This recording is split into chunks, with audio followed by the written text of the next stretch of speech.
کے طور پر چلتا تو حضرت عمر رضی اللہ عنہ کے بعد کیوں نہیں حضرت علی نے اپنی تولیت بدل کر اس مال کو چند حصوں میں بانٹا کہ آدھا حضرت فاطمہ کا حصہ لے کر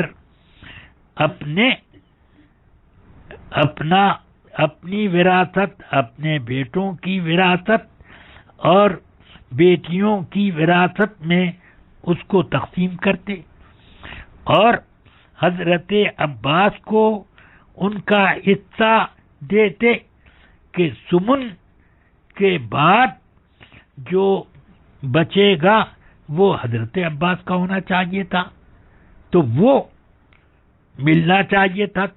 تو کیا حضرت مولائے کائنات نے خود اپنے تصرف میں آنے کے بعد حضرت عباس رضی اللہ تعالی عنہ کا حصہ غصب کر لیا؟ معاذ اللہ، ہرگز نہیں، بلکہ سیدنا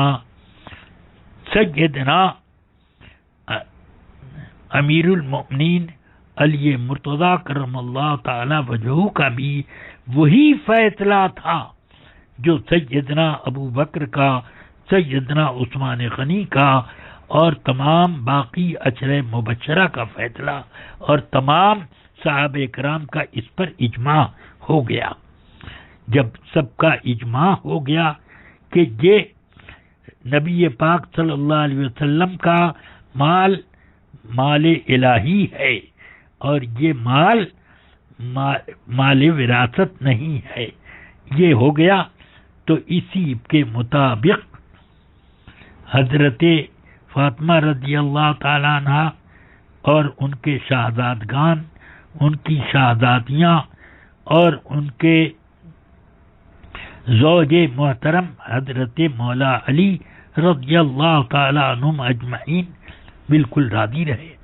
اب شیعوں کو یا رافضیوں کو اس سلسلے میں درد شکم ہوتا ہے تو وہ اپنا علاج کریں، ورنہ بہت بڑا اعتراض آئے گا اس بات پر کہ حضرت مولا علی کرم اللہ تعالی وجہ الکریم نے کیوں نہیں تقسیم کیا اس مال کو، اور کیوں نہیں امام حسن رضی اللہ عنہ نے اپنے تصرف میں آنے کے بعد سیدنا امام حسین رضی اللہ تعالی عنہ نے کیوں نہیں تصرف کیا۔ بہرحال یہ ہو گیا۔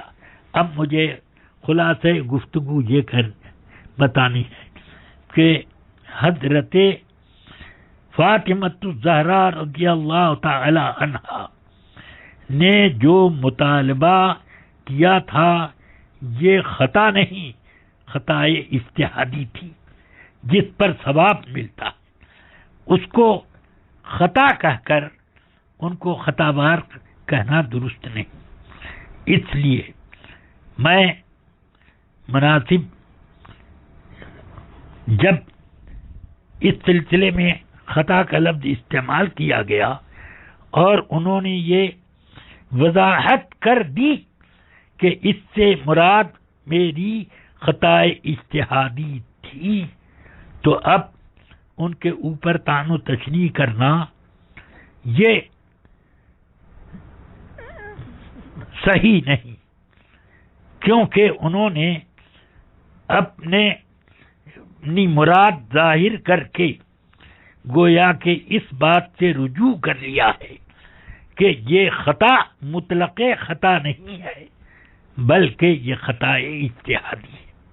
بس اللہ تبارک و تعالی مجھے تمام سنیوں کو اس پر استقامت کے ساتھ رکھے۔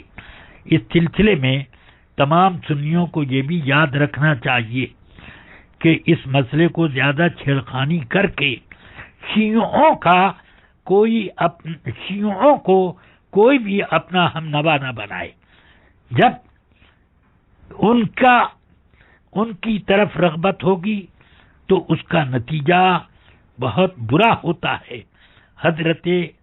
حضرات خلفائے راشدین کی شان میں گستاخیوں کے تخیلات اور وسوسے آنے لگتے ہیں۔ حضرت امیر معاویہ رضی اللہ عنہ کی شان میں کچھ وہ لوگ جو کو اپنے کو سنی کہتے ہیں، وہ یہاں تک کہہ دیتے ہیں کہ معاذ اللہ وہ صحابی نہیں تھے، معاذ اللہ وہ جنتی نہیں ہیں، اس طریقے کی باتیں کرتے ہیں۔ تو اس وقت ان سنیوں کو کیوں نہیں جوش آتا کہ رسول پاک کی کسی صحابی کے بارے میں بھی کوئی غلط لفظ کہنا بے شک ان صحابہ کی شان کی طرح ہے کہ یہ تمام صحابہ کی شان میں گستاخیوں کے درجے میں آ جاتا ہے۔ اور حضرات حسنین کریمین پر بھی اعتراض پڑے گا، اس لیے کہ اگر حضرت سیدنا امیر معاویہ صحابی نہیں تھے اور جنتی نہیں تھے تو کیوں حضرت امام حسن نے وہ خلافت راشدہ جو آپ کو حضرت مولائے کائنات سے ملی تھی، اس خلافت راشدہ کو کیوں آپ نے حضرت امیر معاویہ کو تفویض کیا؟ کیوں تفویض کیا؟ کیا یہ کہا جائے گا کہ تقیہ ہے؟ تو پھر سوال یہ آئے گا کہ حضرت علی نے یہ تقیہ کیوں نہیں کر لیا؟ یا اور موقع پر بھی یہ کہا جا سکتا ہے۔ اس لیے امام حسین رضی اللہ تعالی عنہ بھی امیر معاویہ کے زمانے میں رہے ہیں، مگر انہوں نے آپ سے یعنی امیر معاویہ سے اپنا وظیفہ لینے میں کبھی انکار بھی نہیں کیا۔ بہرحال حضرت سیدنا امام حسن رضی اللہ تعالی عنہ پر بھی اعتراض آ جائے گا، حضرت امام حسین پر بھی، اور بڑے بڑے فتنے کھڑے ہو جائیں گے۔ اللہ تبارک و تعالی ان بارگاہ رسالت کے محبوبوں اور رسول پاک کی نسل اطہار کی ان سب کی شان میں ہمیں زبان درازی سے محفوظ رکھی، ہمیں صراط مستقیم پر قائم رکھی۔ اہل سنت کا بیڑا پار اصحاب حضور نجم ہیں اور ناؤ ہے عطرت رسول اللہ کی۔ وصلی اللہ تعالی علی النبی الکریم وآلہ وصحبہ اجمعین۔